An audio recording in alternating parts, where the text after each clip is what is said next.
فخر کے رمز مصطفیٰ فہمیدہ، جس نے سید الانبیاء کی رمز پہچان لی، شرک را در خوف مردیدہ، اسے کسی دوسرے کا خوف بھی شرک لگتا ہے۔ جو پٹواری سے ڈرتا ہے وہ بھی شرک کرتا ہے، جو ایس ایچ او سے ڈرتا ہے وہ بھی شرک کرتا ہے، جو ڈی سی او سے ڈرتا ہے وہ بھی شرک کرتا ہے، جو چیف منسٹر سے ڈرتا ہے وہ بھی شرک کرتا ہے، جو صدر سے ڈرتا ہے وہ بھی شرک کرتا ہے، اور جو امریکہ سے ڈرتا ہے وہ بھی شرک کرتا ہے۔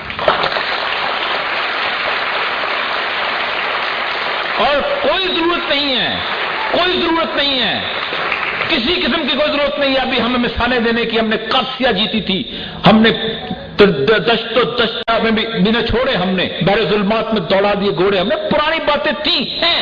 آج کی میں مثال دیتا ہوں، دنیا کی 3 سپر پاور ایک صدی کے اندر، صرف صدی کے اندر 1905 میں انگریز اس سرزمین پہ آئے جنہوں نے یہ سوچ لیا تھا کہ ہم کسی سے نہیں ڈرتے، جنہوں نے یہ سوچ لیا تھا کہ یہ شرک ہے کہ ہم امریکہ سے ڈرے، جنہوں نے یہ سوچ لیا تھا کہ ہم شرک ہے یہ روس سے ڈرے، جنہوں نے یہ سوچ لیا تھا کہ شرک ہے ہم انگریز سے ڈرے۔ 1905 کے اندر 20,000 لوگ قتل کر دیے گئے، ایک ڈاکٹر کو چھوڑا، کہا جاؤ بتا دو کابل کو آگے رخ نہ کرنا۔ کابل میں وہ لوگ ہیں جو سمجھتے ہیں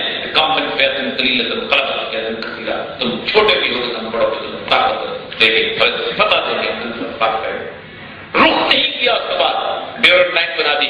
پوری دنیا میں انگریز کا سورج غروب نہیں ہوتا، پوری دنیا میں آسٹریلیا سے لے کے کینیڈا تک اسے جھنڈے لگا۔ سیکنڈ ٹائم مان لیا، اکثر لوگ کہتے ہیں تکا لگ گیا۔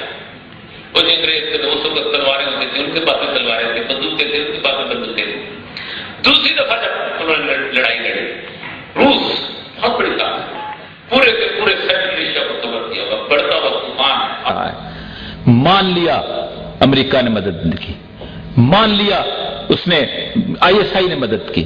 اکثر اوقات مجھ سے جو میرے انٹلیکچوئل دوست ہیں وہ کہتے ہیں کہ جی انہوں نے اسلحہ انہوں نے دیا تھا، اور یہ انٹلیکچوئل دوست وہ ہیں کہ جن کے گھر میں اگر کوئی بچہ پستول پکڑ لے تو کہتے ہیں کہ نیچے نیچے کرو چل جائے گا، کہ خدا خوف سے ان کی ٹانگیں کانپ رہی ہوتی ہیں۔ یہ وہ لوگ ہیں،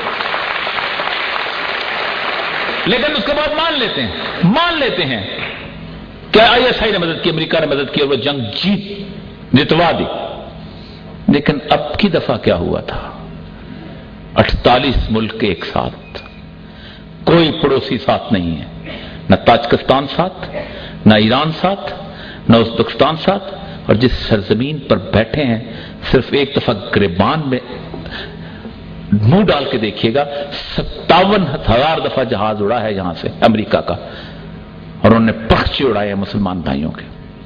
57,000 سارٹیز کہتے ہیں امریکن سپورٹس میں ہوئی، اسی سرزمین سے جہاں سے ہم جہاں پر جو محبتوں کی سرزمین کہا کرتے تھے، ہم نے کیا کچھ نہیں کیا، لیکن ایک بات انہوں نے یاد رکھی تھی کہ من یتوکل اللہ حسبہ، جو اللہ پہ توکل کرتا ہے وہ اس کے لیے کافی ہو جاتا ہے۔ 3.5 lakh American Marines post traumatic psychotic syndrome کے اندر ہیں، جو ڈاکٹرز ہیں وہ جانتے ہیں اس النس کو۔ 3.5 لاکھ، 35,000 خودکشیاں، ان کے ویٹرنس، ان کا مشہور جو ان کا جرنل ہے جس کے اندر ان کے رپورٹس آتی ہیں، 35,000 خودکشیاں، جاتے ہوئے بھی خودکشی کرتے ہیں، واپس آتے ہوئے بھی خودکشی کرتے ہیں۔ 35,000 ٹوٹلی لاسٹ وار۔ کس نے دیا تھا ان کو اسلحہ؟ اب تو اسلحہ بھی زیادہ تھا، اب تو 35,000 فٹ کے اوپر ڈیلی کٹر ان پہ برسائے جاتے تھے۔ یقین کی یہ کیفیت۔ تو آج ہمیں کسی کو بتانے کی ضرورت نہیں ہے کہ ہم نے قادسیہ جیتی تھی، ہم کہتے ہیں ہم نے 3 سپر پاورز کو شکست دی تھی، اگر صرف یہ سوچ لیا جائے کہ وہ مسلم امہ کا حصہ ہے۔ اور کیفیت یہ ہے کہ یہ جو سرزمین ہے جس پہ آپ بیٹھے ہیں، یہ سرزمین میرے سید الانبیاء کی بشارتوں کی سرزمین ہے۔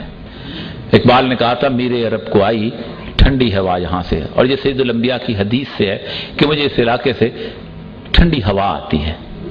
اور ایک بات یاد رکھیے، جس علاقے سے میرے رسول کو ٹھنڈی ہوا آتی ہو، اس علاقے میں اللہ تعالیٰ کے آپ رشتہ دار نہیں ہیں کہ اللہ تعالیٰ آپ سے کام لے گا، وہ اس بات پر قادر ہے کہ وہ پوری کی پوری نسل کو بدل دے اور یہاں کسی اور نسل کو آباد کر دے۔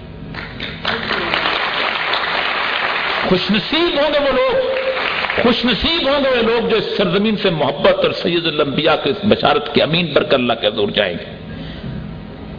ورنہ کسی اور نسل کو لے آئے گا. سورہ الانعام کی آیت ہے کل ہو قادر. اللہ تعالیٰ نے کہا کہ کہہ دو اے رسول میں قادر ہوں اس بات پر کہ عذاب نازل کروں تمہارے آسمانوں پر سے تم پر. پھر کہا کل ہو قادر کہ میں عذاب نازل کروں تحت ارجلہم تمہارے پاؤں کے نیچے سے. اور پھر تیسرا عذاب کہ تمہیں گروہوں میں تقسیم کر کے ایک دوسرے کو قتل کروا کے عذاب کا مزہ چکھاؤں. کہ یہ تینوں عذاب ہم پر نازل نہیں ہو رہے. رسول اللہ نے کھڑے ہو کے کہا اللہ میں تیرے چہرے کے تقدس کی پناہ مانگتا ہوں اس عذاب سے تو آسمان سے نازل کرے. میں تیرے چہرے کے تقدس کی پناہ مانگتا ہوں اس عذاب سے جو تیرے پاؤں کے نیچے سے نازل کرے. اور تیرے چہرے کے تقدس کی پناہ مانگتا ہوں اس عذاب سے جو تمہیں گروہوں میں لڑا کر ایک دوسرے کو قتل کروا کے عذاب کا مزہ چکھوائے. اور کہا یہ تیسرا جو عذاب ہے نا ایک دوسرے کو قتل کروانے کا یہ سب سے کم عذاب ہے. دعا کیجئے کہ اللہ تعالی ہمیں ان تینوں عذابوں سے بچائے. اور اس عذاب کا ایک ہی راستہ ہے. مجھے بڑی تکلیف ہوئی اس وقت جب 3 سال 4 سال دنیا جہان کی چیزیں لکھتے لکھتے ہم نے کہا تھا کہ ہمارے اعمال اس قسم کے نہیں ہیں, ہمیں اللہ سے مدد مانگنی چاہیے. کس وجہ سے اللہ سے مدد ایک طریقے سے مانگی جاتی ہے کہ اس سے اجتماعی طور پر استغفار کی جاتی ہے.